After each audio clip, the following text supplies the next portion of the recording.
எல்லாருக்கும் ஒரு அன்பான வணக்கம். இன்னைக்கு நம்ம எதை பத்தி பார்க்க போறோம் அப்படின்னு பார்த்தீங்கன்னா, ருசிக்கும் மனிதனுடைய உடலினுடைய செயல்பாடுக்கும் உள்ள ஒரு ஒற்றுமையை நம்ம பார்க்க போறோம். நம்ம இன்னைக்கு சாப்பிட்ற சாப்பாடெல்லாம் சரியான ஒன்றா இருக்கா அப்படின்றது ஒரு பெரிய கேள்விக்குறி தான். ஏன்னா நம்ம ஒவ்வொரு கலாச்சாரத்துக்கு ஏற்ற மாதிரி ஒவ்வொரு விதமான உணவுகளை நம்ம சாப்பிட்றோம். எல்லா ருசியுமே வந்து 6 சுவைகளில் இருக்கா அப்படின்றது பெரிய கேள்விக்குறி. அதில் குறிப்பிட்டு சொல்லணும் அப்படின்னா, நமக்கு முன்னாடி வாழ்ந்தவங்களுடைய வாழ்வியல் நம்ம எடுத்துக்கிட்டோம் அப்படின்னா, அவங்க சாப்பிட்ட உணவுகள் தான் இன்னைக்கு அவங்க உடலினுடைய பலத்துக்கு காரணம்னு சொல்லிட்டு எல்லா பகுதியில் இருக்கவங்களும் மனசார ஏற்றுக்கிற ஒன்று. அப்படி என்னதான் அவங்க சாப்பிட்டாங்க அப்படின்னு பார்த்தீங்கன்னா, ருசிச்சு சாப்பிட்ருக்காங்க, ரசித்து சாப்பிட்ருக்காங்க. அதுதான் விஷயம். இப்போ 6 சுவை உணவுகள் அப்படின்றது ஒன்று இருக்கு. ஒரு குறிப்பிட்ட ஒரே ஒரு கதை மட்டும் நான் உங்ககிட்ட சொல்லிட்டு போகலாம் அப்படின்னு நினைக்கிறேன்.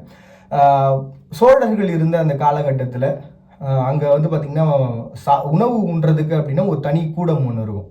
அந்த உணவு கூடத்துக்கு போய் சாப்பிடணும் அப்படின்னு அவங்க நினைச்சாங்க அப்படின்னா ஒரு 100 மீட்டர், அதாவது 100 மீட்டர் அளவுக்கு அவங்க நடந்து தான் உள்ளே போகணும். ஒரு குறிப்பிட்ட தொலைவு அப்படின்றது இருக்கும்.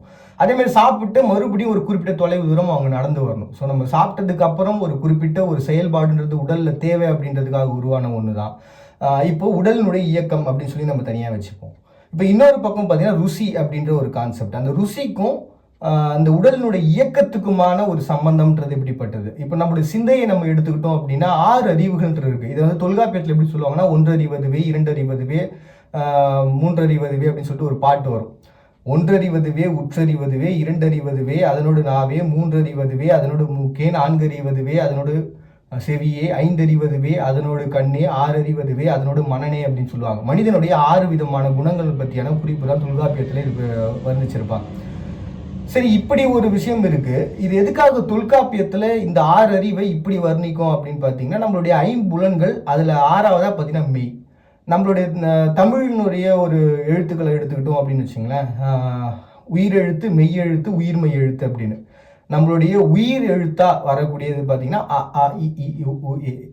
இதுல நம்ம வந்து மொழி அடிப்படையில் நம்ம பேச ஆரம்பிச்சோம்னா, இந்த தமிழினுடைய அடிப்படையில் நம்ம இப்படி போயிடுவோம். இந்த உயிர் மெய், உயிர்மெய் அப்படின்னு சொல்லிட்டு அம்மா, அப்பா, நம்மளுடைய உடலும் மெய்யும் சேர்ந்து உருவாகிற ஒரு எழுத்துக்கள். இப்போ இதை மொழி வாரியாக நம்ம பிரித்தோம் அப்படின்னா எல்லா மொழிகள்லையுமே பார்த்தீங்கன்னா வவ்வல்ஸ்ன்ற ஒரு எழுத்துக்கள் இருக்கும். இது எல்லாத்தினுடைய அடிப்படையான ஒரு ஓசை அப்படின்னு பார்த்தீங்கன்னா அ இ உ ஏ ஐ. இந்த 5 விதமான ஓசைகளை அடிப்படையாக வச்சு தான் பார்த்தீங்கன்னா உலகத்தில் இருக்கக்கூடிய அத்தனை மொழிகளும் இயங்கும். நமக்கு முன்னாடி வாழ்ந்த மூதாதையர்களும் அப்போ ஆதி மனிதர்களாக வாழ்ந்தவர்களும் பார்த்தீங்கன்னா இந்த ஒரு விஷயத்தை தான் சொன்னாங்க. அ இ உ ஏ ஐ அப்படின்னு சொல்லி அவங்களுடைய உச்சரிப்புகள்ன்றது இருக்கும். எதுக்காக இந்த உச்சரிப்புகள் வருது அப்படின்னு பார்த்தீங்கன்னா, ஒரு பொருளை சுட்டி காட்டுறதுக்காகவோ ஒருத்தரோட வந்து தொடர்பு கொள்றதுக்காக அவங்களுடைய ஆச்சரியத்தை வெளிப்படுத்துறதுக்காக இந்த வவ்வல்ஸ் அப்படின்ற ஒரு விஷயத்தை யூஸ் பண்றாங்க. இப்படி இருக்கும் பொழுது மொழிகளா நம்ம பார்க்கும்பொழுது எல்லாமே இந்த 5 விதமான ஒரு உயிர் ஓட்டத்துக்குள்ள அடங்கிடுது. இப்போ இந்த ஓசை அப்படின்றது பார்த்தீங்கன்னா நம்ம உள்ளேருந்து எழுதுற ஒன்று. அப்ப நம்மளுடைய அதிர்வுகள் அப்படின்றது உடலினுடைய அதிர்வுகளை பேஸ் பண்ணி இந்த விஷயங்கள்லாம் இருக்கு. சரி, இப்போ நான் வந்து ருசியை பேச ஆரம்பித்தேன். ருசியை பற்றி பேசும்போது எதுக்காக உடலினுடைய இயக்கம் ஒரு பக்கம், இன்னொன்று நம்முடைய சிந்தனைகள் ஒரு பக்கம், இன்னொரு பக்கம் நம்முடைய அதிர்வுகள் ஒரு பக்கம். இந்த 3 விஷயத்தை நான் பேசுறதுக்கான காரணம்ன்றது இருக்கு. முதல்ல நம்ம உடலினுடைய அந்த ருசியை முதல்ல நம்ம பேசிடுவோம் ஃபர்ஸ்ட் ஆஃப் ஆல். ஏன்னா ருசின்றது பார்த்தீங்கன்னா நம்ம 6 விதமான ருசிகளை நம்ம வந்து பெருக்கணும் அப்படின்னா 6x6x6x6x6 அப்படின்னு சொல்லி நம்ம போட்டோம் அப்படின்னா அதில் ஒரு வேல்யூ வரும். நம்ம உடலில் வந்து பார்த்தீங்கன்னா அகம் சார்ந்த வியாதிகள்னு ஒன்று இருக்குது. 144 வியாதிகள். இது வந்து சித்தா மெடிசன்ல இருந்து அண்டு வேறு சில மெடிசன்ஸ் வரைக்குமே பார்த்தீங்கன்னா எல்லாமே இந்த அகம் சார்ந்த வியாதிகள் தான். நம்ம வெளியிலேருந்து யாராவது ஒரு தாக்குதல் வந்து கை உடஞ்சிச்சு, கால் உடஞ்சிச்சு, இந்த மாதிரி நம்ம பாதிப்பை சந்திக்கிறோம் அப்படின்ற பட்சத்தில் அது ஒரு பெரிய விஷயமே கிடையாது. அது வந்து நம்ம ஒரு டாக்டர்கிட்ட போயிட்டு நம்ம வந்து குணப்படுத்திக்கலாம். இப்போ தான் எல்லாத்துக்கும் வந்துருச்சு. நம்ம வந்து கை உடஞ்சாலும் சரி, காது இருந்தாலும் சரி, எதுவாக இருந்தாலும் சரி எடுத்துகிட்டு போயிட்டு ஒட்ட வச்சுக்கலாம், சேர்த்துக்கலாம், தச்சிக்கலாம், என்ன வேணால் பண்ணிக்கலாம். ஆனால் அப்போ வந்து பார்த்தீங்கன்னா அகம் சார்ந்த வியாதிகள் தான் அடிப்படையான ஒன்றா இருந்தது. உடல் சார்ந்து ஏதாவது ஒரு வியாதி வந்துருச்சு அப்படின்னா அவங்களுடைய மலத்தை வச்சு அந்த வியாதியினுடைய கணிப்பை வந்து எடுப்பாங்க. இப்படி ஏகப்பட்ட விஷயங்கள் அதுக்குள்ளே இருக்குது. அப்போ நம்ம சாப்பிட்ற சாப்பாட்டு எந்த அளவுக்கு ருசிச்சு ரசித்து சாப்பிட்ணும் அப்படின்ற ஒரு கான்செப்டுக்குள்ளே வரும். அப்போ அந்த ருசின்றது எவ்வளவு அவசியம், அத்தியாவசியம்ன்றது. அப்போ அந்த 6 விதமான குணங்களோட 6 விதமான ருசிகள் ஒன்றா சேருது. இதுதான் உண்மை. அப்படி இருக்கிற பட்சத்துல இந்த 6 விதமான குணங்களோட சேர்த்து இந்த 6 விதமான ருசிகளும் நம்மோட சேர்ந்து இயங்குற பட்சத்துல நம்மளுடைய சிந்தனைகள்ன்றது செழுமை அடையும். அப்படி செழுமை அடைகிற பட்சத்துல அகம் சார்ந்த 144 வியாதிகளும் எழாம நம்ம உடல் வந்து பார்த்துக்கும்.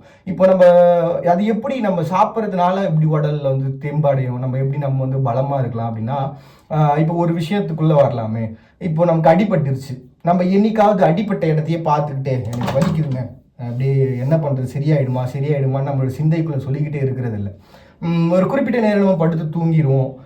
அதுக்கப்புறம் ஒரு குறிப்பிட்ட காலம் கழிச்சு தானாகவே அது ஆகிடும். அப்போ நமக்கு வந்து சிந்தைகள் அப்படின்றது நம்மளுடைய பிரெயினோட ஆக்டிவேஷன் அப்படின்றது நம்மளை மீறி ஒன்று இயக்கத்தில் இருக்குது. அப்போ அந்த இயக்கம்ன்றது எப்படிப்பட்ட ஒன்றா செயல்படுது அப்படின்ற பட்சத்தில் நம்மளை அறியாமல் இந்த முகுலம்னு ஒன்று சொல்லுவாங்க, அனிச்சை செயல்னு சொல்லுவாங்க. இப்போ திடீர்னு கண்களை வந்து இப்படி பண்ணுறேன் அப்படின்னா டக்குன்னு கண்ணு மூடி திறப்போம். இது பேர் அனிச்சை செயல். அதாவது நம்மளை அறியாமல் ஒரு செயல்ன்றது நடந்துகிட்டு இருக்கு. இப்போ நம்ம சாப்பிட்ற சாப்பாடு ஜீரணமாகறதுலேருந்து இதே துடிப்புல இருந்து நம்ம சிந்திக்கக்கூடிய விஷயத்துக்கு முன்னாடி நம்ம தூக்கத்தில் இருக்கிற அந்த சமயத்தில் இது எல்லாமே அதனுடைய அடிப்படை தான். அப்போ நம்மளை மீறி செயல்படுற நம்முடைய சிந்தை, அந்த சிந்தை தான் அடிப்படையான ஒன்றா. இப்போ ப்ராசஸர் நம்ம எடுத்துக்கலாமே, அந்த ப்ராசஸர் மாதிரி தான் நம்மளுடைய மூளைன்றது செயல்பட்டுருக்கு. இந்த ஒரு 6 விதமான ருசிகள் நம்ம எடுக்கும் பொழுது 6 விதமான குணங்கள், அதாவது இந்த 5 புலன்களுடைய செயல்பாடுகள் அப்படின்றது அந்த ருசியோடு சம்மந்தப்படுது. அப்படி சம்மந்தப்படுற பட்சத்தில் நம்மளுடைய சிந்தை அப்படிங்கிறது நம்ம உடலுக்கு தேவையான ஒவ்வொரு உறுப்புக்கும் அந்த சமிக்கைகளை அனுப்பும். நம்மள 5 புலன்களை சிந்தை வந்து ஞாபகத்தில் வச்சுக்கிட்டா போதும், நம்மளுடைய மெய்யை வந்து ஞாபகத்தில் வச்சுட்டா போதும். அதாவது அந்த 6 விதமான அறிவு, இந்த 6 விதமான அறிவை நம்ம சிந்தை ஞாபகத்திலேயே வச்சுக்கிட்டு அப்படின்னா நமக்கு எந்தவித குழப்பமும் எழாமல் தெளிவான ஒரு வாழ்க்கையை நம்மளால் வாழ முடியும். அப்போ நம்ம சாப்பிட்ற உணவை ருசிச்சு நம்ம சாப்பிட ஆரம்பித்தோம் அப்படின்னா நமக்கு எந்த விதமான குழப்பங்களும் எழாமல் நம்மளுடைய சிந்தை 5 புலன்களையும் தன்னோட கண்ட்ரோலில் வச்சுக்கும். இந்த உடல் அப்படின்றது இயக்கம் மூலமாக செயல்படுறது. அதாவது நம்ம ஒரு டியூப்லைட் போடுறோம் அப்படின்னா பழைய காலத்து டியூப்லைட்லாம் எடுத்து பார்த்தீங்கன்னா சார்ட்டர் ஒன்று இருக்கும். அந்த சார்ட்டர் நீங்கள் வச்சிங்க அப்படின்னா டக்குன்னு பார்த்தீங்கன்னா ஒரு லெஃப்ட் ஹேண்ட் சைட்லேருந்து ரைட் ஹேண்ட் சைடில் ஒரு பெரிய பூம் ஒன்று கிரியேட் ஆகும். ஸோ ஒரு பவர் அப்படின்றது ஜென்ரேட் ஆகும். ஒரு அதீதமான ஒரு பவர்ன்றது ஜென்ரேட் ஆகி ஒரு டியூப்லைட் அப்படின்றது பிரகாசமாக எரிய ஆரம்பிக்கும். அப்படி தான் நம்மளுடைய உடலில் இந்த 5 விதமான 5 புலன்களினுடைய இயக்கம் சரி வரணும் அப்படின்னா முதல்ல நம்ம சாப்பிடணும். சாப்பிட்டுட்டு ஒரு குறிப்பிட்ட தொலைவு நடக்கணும். அப்போ என்ன ஆகுனா உடலினுடைய அசைவுகள் மூலமாக இயக்கத்தின் மூலமாக அந்த 5 புலன்களும் வந்து வேலை செய்ய ஆரம்பிக்கும். இந்த 5 புலன்களும் சிந்தைக்குள்ள ஒரு சமிகைகளை அமைச்சிக்கிட்டே இருக்கும். இப்போ நம்ம பிறக்கும்பொழுது பார்த்தீங்கன்னா நம்முடைய கண்களில் வந்து சிங்க் அப்படின்றது ஒன்று இருக்கும். அந்த சிங்க் வந்து அந்த கனிமம் வந்து பார்த்தீங்கன்னா குறைய நமக்கு என்ன ஆகும் அப்படின்னா கண்கள் வந்து மங்கலாகிறது, பிளர் ஆகிறது, இதெல்லாம் வரும். இதுக்காக காரணம் என்ன அப்படின்னா நம்மளுடைய உடல் இயக்கம் குறையிறது, இன்னொன்று நம்மளுடைய பேச்சில் ஏற்படக்கூடிய தடுமாற்றம், இன்னொன்று சுவாசத்தில் ஏற்படக்கூடிய தடுமாற்றம், செவி பலன்கள் நம்ம வந்து கேட்கறதுல ஏற்படக்கூடிய தடுமாற்றம், இது எல்லாத்துக்கும் அடிப்படையான ஒரு விஷயம் நம்ம சாப்பிட்டு அதனால எழக்கூடிய இயக்கங்களை சரியான ஒரு முறையில் இயக்காமல் இருக்குதான். அப்போ நம்ம சரியாக ருசிச்சு சாப்பிட ஆரம்பித்தோம்னா, சரியாக நம்ம உடலுக்கு இயக்கத்தை கொடுக்க ஆரம்பித்தோம் அப்படின்னா உடலினுடைய பலம் அப்படின்றது சிந்தைக்குள்ளே தங்கிடும்.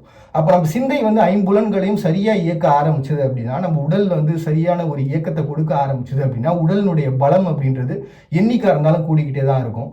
ஸோ ருசி அப்படிங்கிறது வெறும் ருசி இல்லை, அகம் சார்ந்த 144 வியாதிகளையும் குணப்படுத்துகிற ஒரு மருந்து. ஸோ நம்ம சாப்பிட்ற சாப்பாடு அப்படின்றது சரியான ஒரு முறையில் அறுசுவையோடு இருந்துச்சு அப்படின்னா நம்ம சாப்பிட்ற உணவு அப்படின்றது நிச்சயமாக நமக்கு மருந்து தான். இதுதான் வந்து பார்த்திங்கன்னா நம்ம சாப்பிட்ற உணவே மருந்து அப்படின்னு சொல்கிறதுக்கான ஒரு அடிப்படையான கான்செப்ட். இது எல்லாத்தையுமே நம்ம கலந்து பார்க்கும்போது 5 புலன்கள், பஞ்சபூதங்கள் சொல்லுவாங்க, நிலம், தீ, நீர், வலி, விசும்போடு 5ம் கலந்த மயக்கம் உலகம் அப்படின்னு சொல்லிட்டு தொல்காப்பியத்தில் வர ஒரு வாக்கியம். இது எல்லாமே கலந்து தான் பார்த்தீங்கன்னா இந்த உலகமே உருவாகி இருக்கு. அப்போ பஞ்சபூதங்கள் கலந்து உலகம் உருவாச்சு. பஞ்சபூதங்களினுடைய அமைப்புல நம்மளுடைய 5 புலன்களில் நம்ம உடல் இருக்கு. இதில் 6வதா பார்த்தீங்கன்னா உடலினுடைய இயக்கம்.